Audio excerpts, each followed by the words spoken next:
Buenos días, estimados alumnos. Grabo este vídeo simplemente para haceros llegar cuál va a ser el plan de la tercera evaluación y bueno, qué es lo que vamos a hacer de aquí hasta que podamos volver al aula. Espero que podamos volver a las aulas antes de que termine el curso, pero bueno, ya sabéis que la situación está siendo muy rara y bueno, no se sabe nada con certeza. Así que bueno, simplemente mandaros este pequeño vídeo repito, con el plan, qué cositas vamos a ver, qué cositas vamos a hacer y bueno, y espero que os agrade. Bueno, en la tercera evaluación en filosofía normalmente siempre se reserva esta última evaluación para los asuntos de filosofía práctica. Es decir, aquella rama de la filosofía encaminada a cuestiones de índole, pues eso, práctico, ¿no? Cuando utilizamos la razón en el ámbito de la practicidad. Esto significa que, bueno, si recordáis en el primer tema, podemos encontrar como tres subramas en la filosofía práctica, que son la ética, la política y la estética. Y bueno, siempre como no suele haber tiempo para verlo todo, pues se suele sacrificar la estética porque se entiende que tanto la ética como la política pues son ramas que más inciden en este pensamiento, incide con mayor importancia en el quehacer cotidiano del ciudadano, ¿no? Y del sujeto. Y por eso, pues bueno, pues nosotros nos vamos a centrar también en estos dos aspectos, o en estas dos ramas, ética y política. Eh, Bien, evidentemente no vamos a poder entrar en profundidad en cada uno de los temas, cosa que a mí me encantaría, pero bueno, la situación es la que es. Así que he seleccionado un pequeño grupo de conceptos básicos, de cada una de estas dos ramas, de ética o filosofía moral y de política, que paso a explicaros someramente.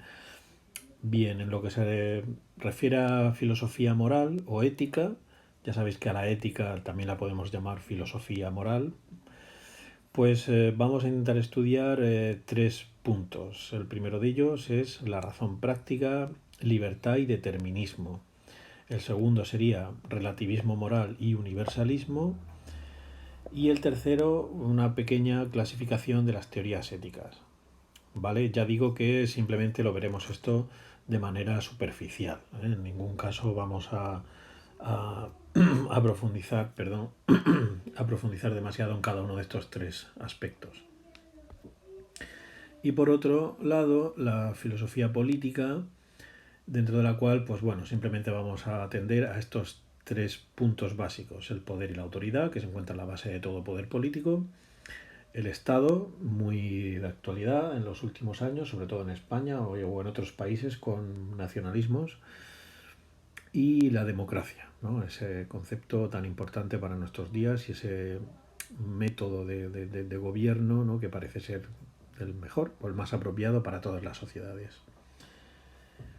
Bueno, en este vídeo de hoy simplemente abordar el primer punto de ética o de filosofía moral, teniendo como referencia, o siempre encontrando la referencia del texto sobre el juicio a las ratas que os mandé el otro día, ¿vale?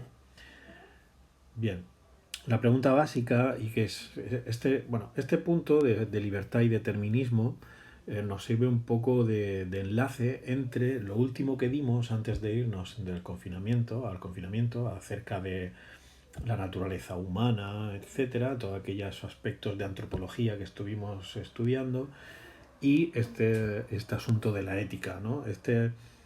Esta cuestión, ¿no? Esta reflexión acerca si es el ser humano es libre o no. Bueno, pues tiene un poco de antropología, que es lo último que dimos, y tiene un poco de ética, que es lo siguiente que vamos a ver, y por eso nos sirve como un tema para canalizar o engarzar ambos bloques o ambos temas. Bien, la pregunta aquí es clara: ¿somos libres? Esta es la primera pregunta que tenemos que plantearnos, y para responderla lo primero que tenemos que saber es qué es la libertad. Libertad es uno de esos conceptos también de mucho prestigio en nuestra sociedad, algo que todo el mundo quiere, espera, desea y cree que merece, la libertad, pero un concepto que si tratamos de definirlo, pues posiblemente nos encontremos con algún problema a la hora de hacerlo. Bueno, pero para eso estoy yo aquí, ¿verdad? Bueno, en primer lugar, para eso estoy yo y la filosofía. Sobre todo la filosofía. En primer lugar, ¿qué es la libertad? Bien, se suele distinguir dos tipos de libertad, ¿vale? En primer lugar, la libertad externa y en segundo lugar, la libertad interna. La libertad externa sería, pues, ni más ni menos que la libertad de movimiento, ¿no? Toda esa capacidad que tenemos nosotros para hacer lo que nos da la gana en la medida en la que no estamos sujetos a unos grilletes o a unas cadenas, básicamente, o encarcelados en la cárcel. Este es el sentido en el que decimos que, por ejemplo, pues los leones vagan libres por la sabana, ¿eh? En ese sentido el león sería libre, o a Pepito le han dado la libertad condicional, es decir, ya no está encarcelado, ¿vale? Libertad externa sería libertad para poder deambular o para poder ir de un sitio a otro. Bien, pero hay otro tipo de libertad que sería la libertad interna. La libertad interna sería aquella que se corresponde con la libertad de pensamiento, con la libertad de creencia, de credo, de religión, etcétera. Es decir, interna en el sentido que es la libertad que todos tenemos para pensar lo que nos dé la gana, ¿vale? Y en ese sentido, este es el sentido filosófico de libertad y el sentido que a nosotros nos interesa. Tal y como tenéis ahí en la pantalla, la libertad sería la capacidad del sujeto o del individuo de elegir entre las diferentes posibilidades. Bien, seguramente todos vosotros estaríais de acuerdo en que esta libertad existe, ¿eh? Que todos somos libres, todos tenemos libertad de pensamiento y que todos pensamos lo que nos da la gana. Pero claro, la filosofía, como siempre, en este afán de preguntarlo todo de manera radical y hasta sus últimas consecuencias, pues nos demuestra que, o nos enseña que la respuesta no es tan sencilla. Ante esta pregunta, ¿somos libres? Hay dos posibles respuestas, sí o no. Y cada una de estas dos respuestas pues presupone o implica una teoría o una creencia filosófica. Los indeterministas pensarían que efectivamente sí somos libres, es decir, no estamos determinados para actuar o para pensar tal como lo hacemos. Por eso, indeterminismo, no estamos determinados, somos libres. Y por otro lado estaría el determinismo, que serían aquellos pensadores o aquellas corrientes filosóficas que consideran que no somos libres, que sí estamos eh, determinados y estamos crucialmente determinados para ser quienes somos y para pensar lo que pensamos. Bien, ¿y cuáles son las características esenciales de indeterminismo y determinismo? Vamos a ello. Bien, el indeterminismo basa su respuesta a la pregunta ¿somos libres? En la razón. Para los indeterministas, nuestra capacidad racional nos permite, de alguna manera, sentirnos o ser conscientes de nosotros mismos y del mundo que nos rodea y nos da la capacidad de sopesar, deliberar, pensar, razonar acerca de quiénes somos, de quiénes queremos ser y de cómo son las circunstancias o el contexto en el que nos encontramos. Y esta racionalidad asimismo sería la que nos llevaría a tomar las decisiones que tomamos y, en definitiva, a construir la persona que somos. En ese sentido decimos, como tenéis ahí, que la razón permite al hombre de manera consciente elegir su comportamiento. Cuando nosotros elegimos nuestro comportamiento, de alguna manera nosotros no solo elegimos, sino que nos elegimos. No solo hacemos cosas, sino que nos hacemos a nosotros mismos. Y es en ese sentido en el que los indeterministas consideran que la racionalidad dota al hombre de autonomía. Autonomía, en griego, literalmente significa darse uno las normas a uno mismo. Autos significa a sí mismo y nomos, en griego, significa norma. Por lo tanto, cuando decimos que el ser humano es autónomo, queremos decir con ello que se da las normas a sí mismo. Los indeterministas consideran que es la razón, precisamente, esa capacidad humana de razonar y de pensar las cosas, ese logos es el que nos da la posibilidad de darnos nosotros las propias normas. Es lo que nos convierte en seres autónomos. Es lo que nos distingue del resto de especies y lo que nos da autonomía.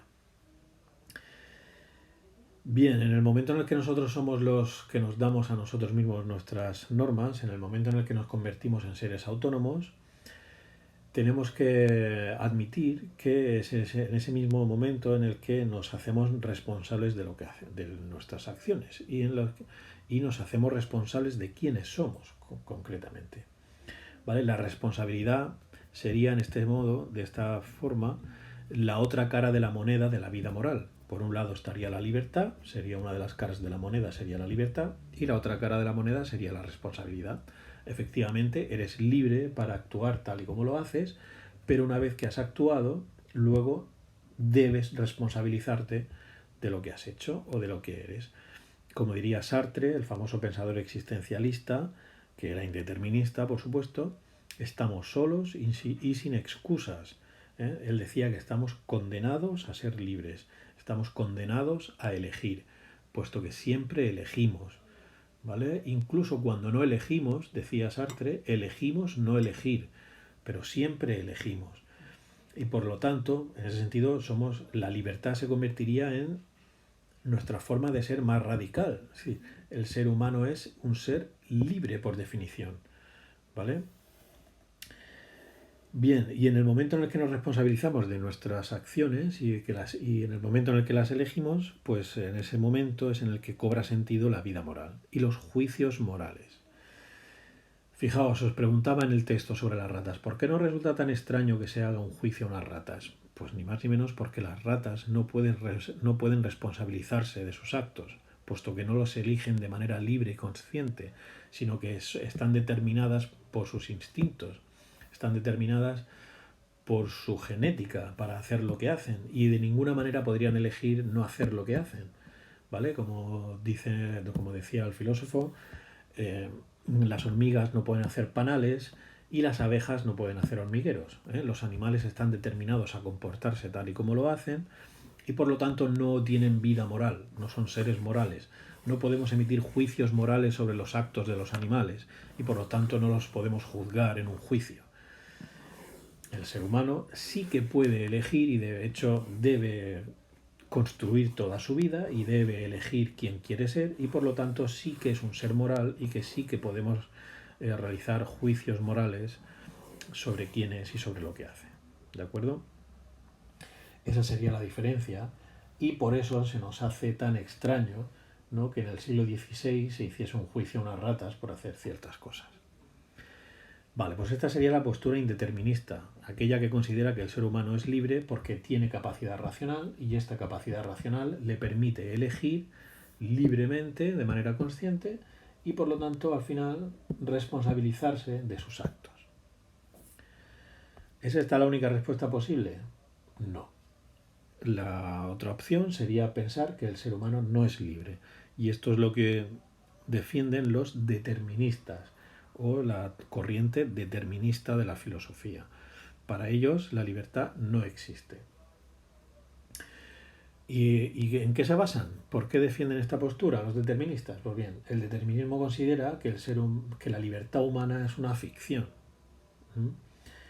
El universo físico para ellos está determinado por estrictas leyes que fuerzan una cadena de causas y efectos. ¿Vale? Hemos estado viendo, ¿no?, cómo desde la filosofía moderna, desde Descartes, etcétera, la visión que tenemos sobre el universo es como la de una gran máquina, determinada por leyes estrictas, que nosotros llamamos leyes científicas, como la ley de la gravedad, la ley de la acción y reacción, etcétera, etcétera, y que estas leyes obligan de alguna manera al universo a actuar tal y como lo hace. ¿Vale? Pues bien, para los deterministas, la razón humana no está fuera de este mundo mecánico y físico, y por lo tanto no es una excepción.